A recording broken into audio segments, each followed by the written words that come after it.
মানিকচকের BJP প্রার্থীর বিরুদ্ধে নির্বাচন বিধিভঙ্গের অভিযোগ তুলে সরব সিপিএম প্রার্থী দেবজ্যোতি সিনহা। অভিযোগ, মানিকচকের মথুরাপুর অঞ্চলের 91 নম্বর বুথের রায়পাড়া গ্রামের একটি আমবাগানে অন্নপূর্ণা যোজনার নামে ফর্ম বিতরণ করা হয়েছে। এই সভায় উপস্থিত ছিলেন মানিকচকের বিজেপি প্রার্থী গৌরচন্দ্র মণ্ডলের স্ত্রীসহ অন্যান্য বিজেপি নেতৃত্ব। এই অভিযোগকে কেন্দ্র করে ব্যাপক শোরগোল মানিকচকে। সিপিএম প্রার্থী দেবজ্যোতি সিনহার দাবি, সরকারে আসার আগেই সাধারণ মানুষকে বিভ্রান্ত করছে বিজেপি।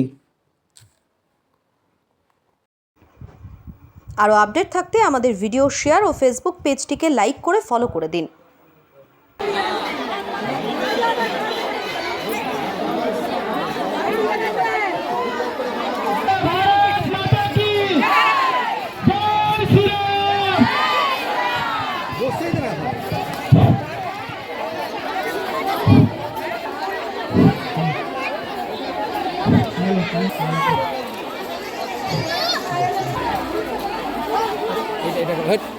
এটাকে কেটে দে।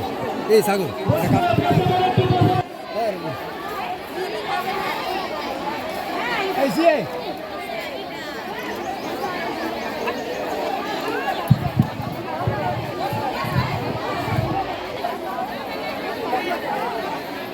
না, এমনি ছবিটা উঠাও, বুঝলা?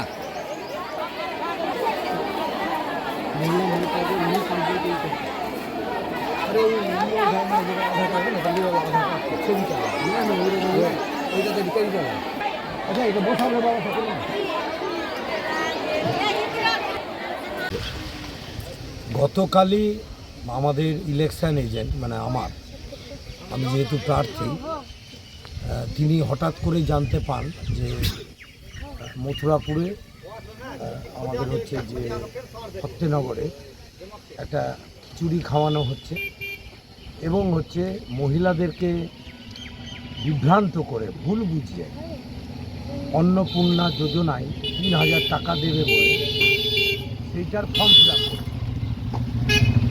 এবং এটা জানার পরে সঙ্গে সঙ্গে আমার ইলেকশন এজেন্ট অবজারভারকে জানায়। তারপরে অবজারভার গিয়ে যখন হানা দেয় রাতের বেলা হচ্ছে যে, তারপরে ওরা সব কিছু নিয়ে পালিয়ে যায় ওখান থেকে।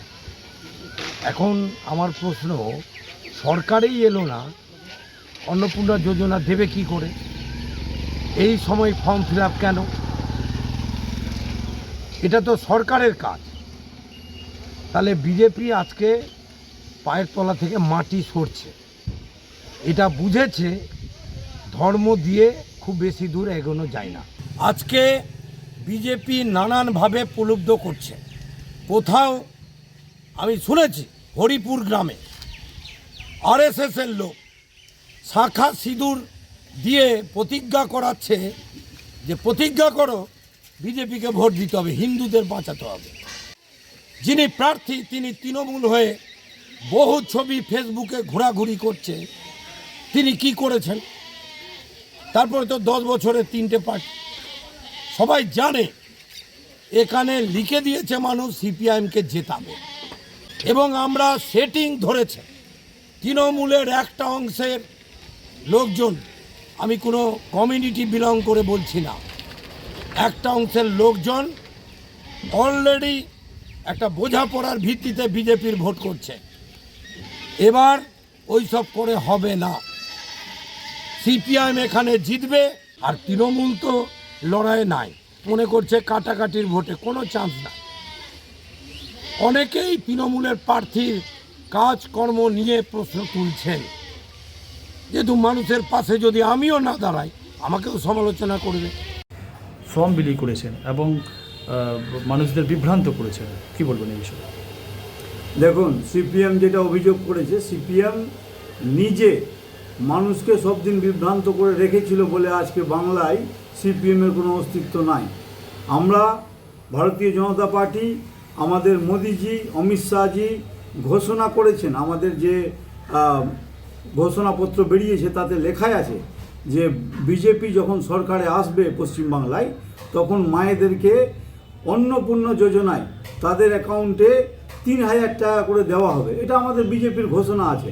তো এই ঘোষণা আমাদের বিভিন্ন রকম প্রচার অভিযানে আমাদের চলছে। এই কালকে নাকি কোনো ধরনের ফর্ম বিতরণ করা হয়েছিল। না, সিপিএম যেটা অভিযোগ করছে যে কালকে ফর্ম বিতরণ করা হয়নি। আমাদের ওখানে মহিলাদের একটা আলোচনা সভা ছিল, সেখানে মহিলারা এসেছিলেন, মহিলারাই ছিলেন। মহিলারা নিজেদের মধ্যে আলোচনা করেছিলেন যে বিজেপি আগামী দিনে কি করতে চাইছে, সুশাসন আনতে চাইছে, মহিলাদের সুরক্ষার জন্য বিজেপি লড়াই করছে, এই বিষয় নিয়ে আলোচনা হচ্ছিল, এর ছাড়া অন্য কিছু নয়। কিন্তু অনেক মহিলার হাতেই, মানে বেশিরভাগ মহিলার হাতেই দেখা গেছে আধার কার্ড, ব্যাংকের বই, ভোটার কার্ড, সেগুলো নিয়ে কেনা এসেছিল। এটা দেখুন, ওরা কেন নিয়ে এসেছিল সেটা ওরাই বলতে পারবে। আমরা সভাস্থল থেকে কোনো রকম ফর্ম ফিল আপ করাইনি, কোনো রকমভাবে কাউকে ফর্মের ব্যাপারে বা অ্যাকাউন্টের ব্যাপারে বলা হয়নি। যেটা বলা হয়েছে বিজেপির ঘোষণাপত্র অনুযায়ী যে আগামী দিনে মহিলাদের অ্যাকাউন্টে অন্নপূর্ণা যোজনার মাধ্যমে বিজেপি 3,000 টাকা করে দেবে, সেই কথাটাই ওখানে আবার আলোচনার সভায় বলা হয়েছিল, এর বাইরে কোনো কথা হয়নি।